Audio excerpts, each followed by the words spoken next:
Hi, GL. Yes po, Okay. magandang gabi. Magandang gabi sa iyo, love. Sige, kwentuhan mo na ako, mahal ko. Anong maipaglilingkod ko sa iyo at nagpatawag sa usapang LDR? Um, may boyfriend po ako, 6 months po kami in our relationship. Mhm. Then, unexpected, inagaw po siya ng best friend ko. Ay, inagaw siya ng best friend mo. Anyari? Paano? Kwento. Ay, sorry tayo emotional po, DJ Lala. It's okay. It's okay, love. Hindi ko po kasi,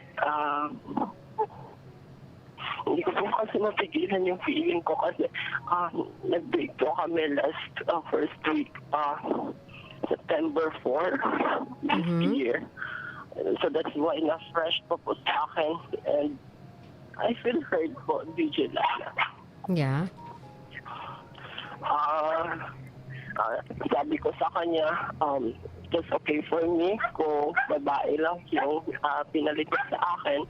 Pero bawat is the reason bakit katulad ko pang bakla yung pinalit niya sa akin. So that's why I feel hurt. I'm so sorry that I am emotional, DJ. It's okay, my love. It's okay. Tapos, anong explanation ni best friend? Bakit daw sa dami-dami ng lalaki sa mundo, sa Pilipinas, bakit boyfriend mo pa ang tinalo? Yun nga po, na sabi ko sa kanya, sorry ko siya. Parang kapatid niya. Kasi po, ganito po yung story eh. Hmm. Siya po yung inutusan kong magbantay sa boyfriend ko kasi same sila ng trabaho. Kasi po nandito po ako sa probinsya na dito po ako sa aking pamilya. That's why na gusto ko po nang bigyan ng toon yung aking boyfriend. Gusto ko na meron ako communication about that sa kanya. Then yun, sinat ko yung kaibigan ko kung ano yung ginagawa ng boyfriend ko. Then I just know kung ano yung ginagawa nila. Hindi ko po in-expect na ganun po yung mangyayari. Na inagaw niya po. Kasi, so sobrang siguro close friend nila, then comfort siguro. Kasi, one time po, nag-away po kami ng boyfriend ko eh. Grabe po yung away namin. It's about time. Kasi yung oras ko, hindi nagtutuon sa oras niya. Then, pag nag-shipping siya, hindi na ako nakakabigay ng oras sa kanya every morning. Kasi ako din, hindi din ako. Basta, sa time po kami nag-aaway. So, ngayon, you are officially hiwalay. Tapos, of course, si best friend ay friendship over na rin. Tama? Yes po. So, ngayon, love, kung meron kang tanong sa akin, mahal ko, anong gusto mo itanong sa akin? Bakit po? Sa boyfriend ko, bakit po? Bakit best friend ko pa? Love, maganda sana kung magkakaroon tayo ng definite answer about it. But, unfortunately, we do not. We do not have a definite answer dun sa tanong mo sa akin, bakit sa best friend mo pa? Kung pertaining ka sa boyfriend mo. Kasi he could form a lot of excuses he could possibly think of.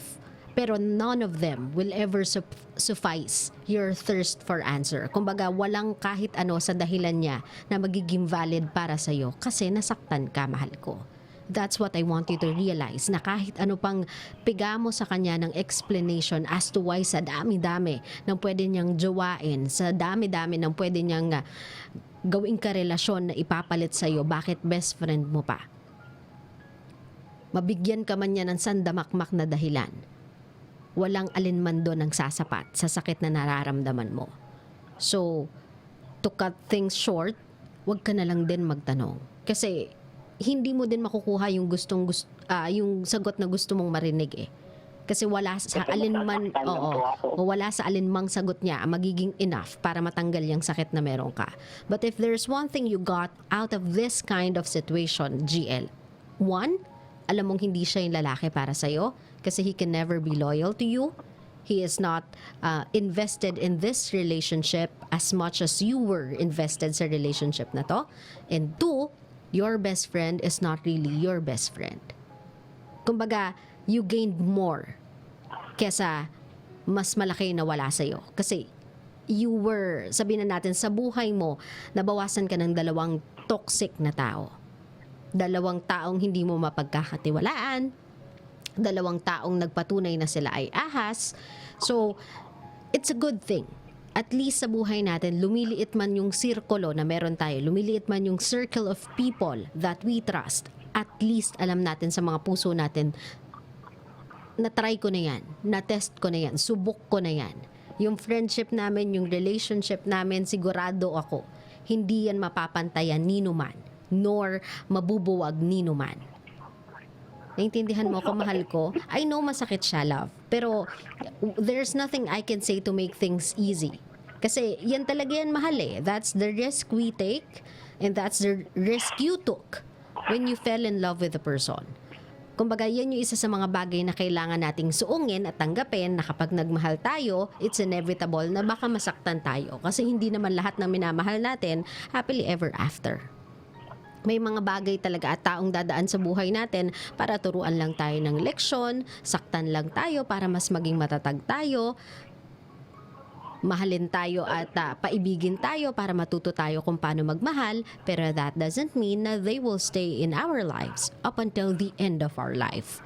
So maybe itong mga taong to na nakapanakit sa'yo, mahal, yes, I know it's painful, but at least they taught you a valuable lesson. One is, hindi mo talaga maipauubaya kahit kanino ang boyfriend mo.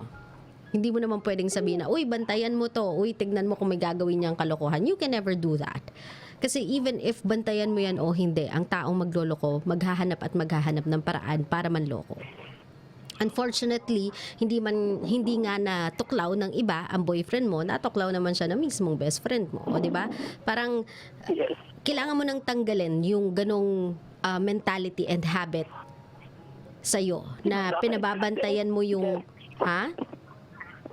may isa pa po kasi na mas masakit na hindi ko po maipalabas kahit sa sino man. Ano yun, mahal? Many times na tinanong ko sa kanya kung ano ba ang pinakamalaking rason kung bakit ba at tulad ko din bakla yung pinalit sa akin. Just okay for me na baba po. Just okay for me po kung babae yung pinalit sa akin. What is the reason ko ba? Wait lang, love. GL, medyo hindi kita naiintindihan, mahal ko. Hinga ka muna ng malalim para maikwento mo siya sa akin ng maayos. Kasi right now, wala ako ganong naintindihan. Sorry po, Vigilana, na-emotional ako ngayon. It's okay, it's okay. Just tell those words from the start. Yung pinakamasakit po kasi na naramdaman ko po na nalaman ko what is the ilang beses ko po siyang tinanong what is the big reason bakit babakla din yung pinaligtas sa akin. Mas okay siya po kasi kung babae yung pinaligtas sa akin. Bakit po bakit tulad ko din akla? Ano sabi niya? Masakit po. Yun yung sinasabi mong masakit na part. Oo. Yung bakit bakla sinulit sa akin. Okay lang, tanggap ko pa po kung babae yung pinaligtas sa akin kasi wala po akong laban. Tanggalin mo yung mentality na yan, GL, sa'yo. I mean, girls are never your competition. 'Di ba? Kumbaga, alam niya sa sarili niya na when you are in a relationship, whether or not bakla, tomboy, babae, lalaki man yung karelasyon mo, you have to be loyal to that person to a fault. It doesn't matter kung ano yung gender orientation niyan, you have to be loyal to that. Parang ganito lang yan eh. Kung tomboy ako and I am in a relationship with another person, sasabihin ko sa kanya na okay lang sa akin kung ipapalit mo sa akin lalaki kasi meron siya nang wala ako. Ba't pa natin sinimulan tong relationship na to kung gano'n na magiging mentality mo? Do not baby and tolerate that kind of a mentality. In a relationship, whether or not yan ay pang bisexual type of relationship, pang lesbian, pang gay, it doesn't even matter kung saang gender orientation ka pa nakabilong. When you are in a relationship, you have to be loyal to one. And there is no valid reason for you to cheat. Not even the fact na kasi siya, meron siyang genitals ng babae that I want. Siya, may genitals siya ng mga lalaki that I want. Hindi sana hindi ka nakipagrelasyon sa akin kasi from the start, from the beginning of this relationship, you know well in fact na that's something I do not have. Hindi ko yan itinago. Maiintindihan ko yan, GL, yung reasoning na yan kung itinago mo sa kanya kung ano ka talaga. But you did not.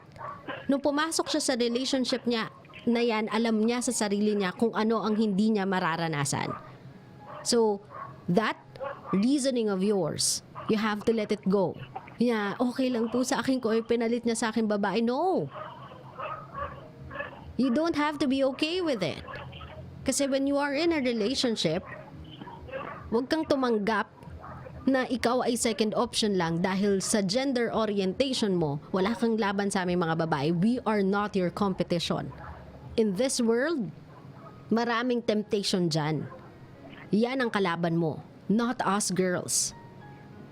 So do not baby that idea in your head na kapag nakipagrelasyon ako, okay lang kung ang magiging kapalit ko ay babae kasi wala akong laban sa kanila. No.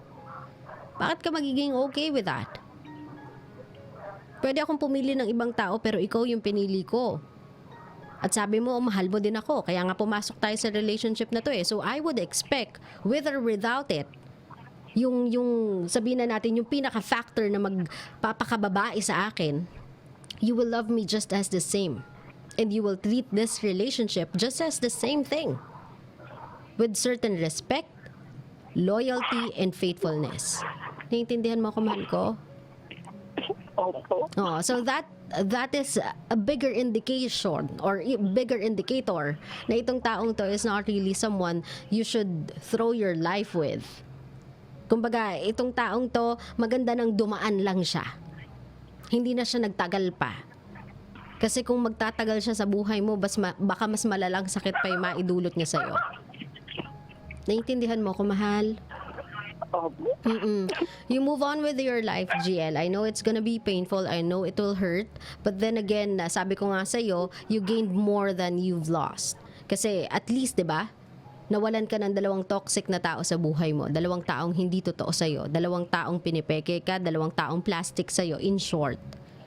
So, blessing in disguise na din sa'yo to. Para alam mo kung sino yung mga totoong tao na dapat pinag-aalayan mo ng pagmamahal, pag-aalaga, pag-iintindi, at ultimo pakikipagkaibigan mo.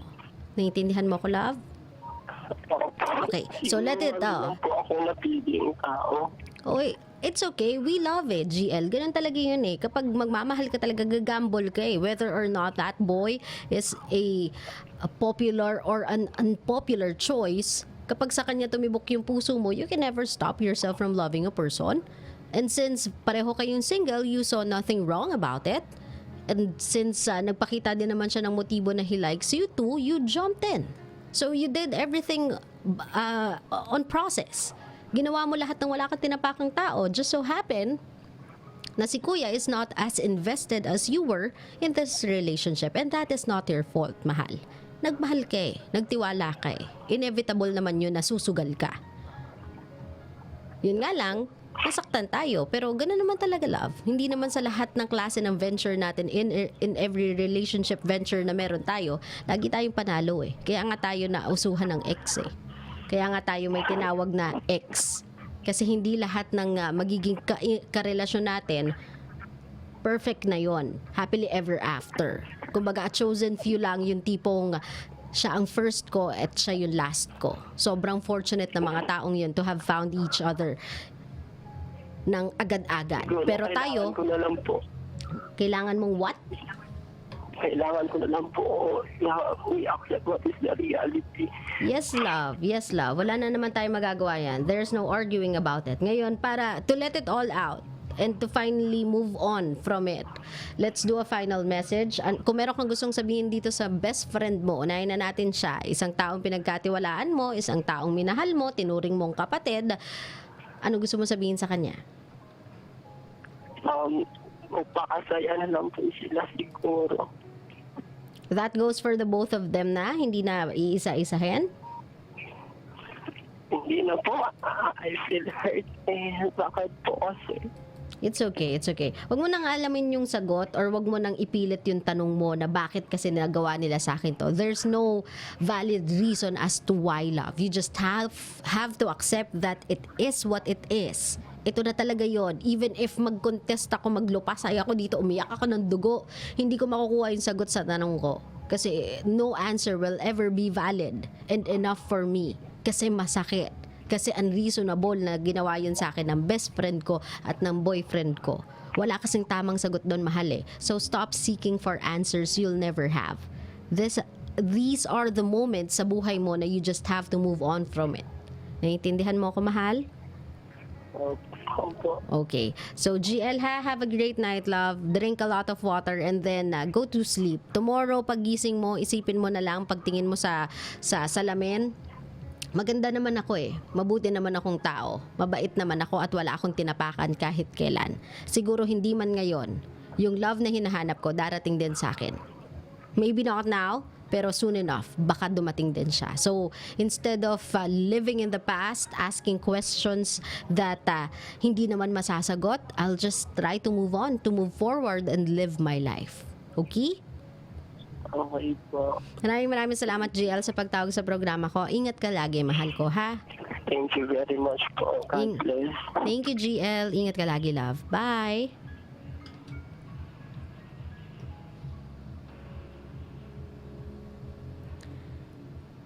Kabisyo, kahit ilang beses nating ipilit alamin ang sagot sa mga katanungan ng katanungan natin, lalong-lalo na sa mga tanong na bakit niya ako iniwan, bakit niya ako pinagpalit, bakit of all people siya pa yung pinalit sa akin. Kung alam niyong nasasaktan kayo, kung alam niyo na in any way and in any form and in any angle, unreasonable siya, then stop seeking for answers. Stop wasting your time seeking for answers you will never have. Kasi kapag nanloko ka ng isang tao, wala naman talagang valid reason eh. Wala kang maibibigay sa taong yun valid, wala kang maibibigay na reason dun sa taong yun kung bakit mo nagawa yun. So kung ikaw yung nasa receiving end, isipin mo na lang, kahit ano namang sabihin nito sa akin, hindi ko naman mabibili eh. Kahit ano namang sabihin sa akin nito, hindi naman ako maniniwala eh. At kahit anong sabihin naman sa akin nito, hindi naman nito mababago yung ending. Masakit pa din. Ang ending na loko pa din ako. Ang ending na saktan pa din ako. Ang ending na goyo pa din ako. So instead of me wasting my time trying to get some answers to my questions na won't matter anyway in my life, I'll just use that time to slowly, even if it's painful, even if it's hard, slowly move on. Wag natin sayangin yung precious time natin over people that doesn't even care if masaktan tayo o hindi. Kasi kamukat-mukat mo, baka nagwawala ka pa, baka umiiyak ka pa, baka tanong ka pa ng tanong kung bakit. Sila, nasa anniversary na. Okay?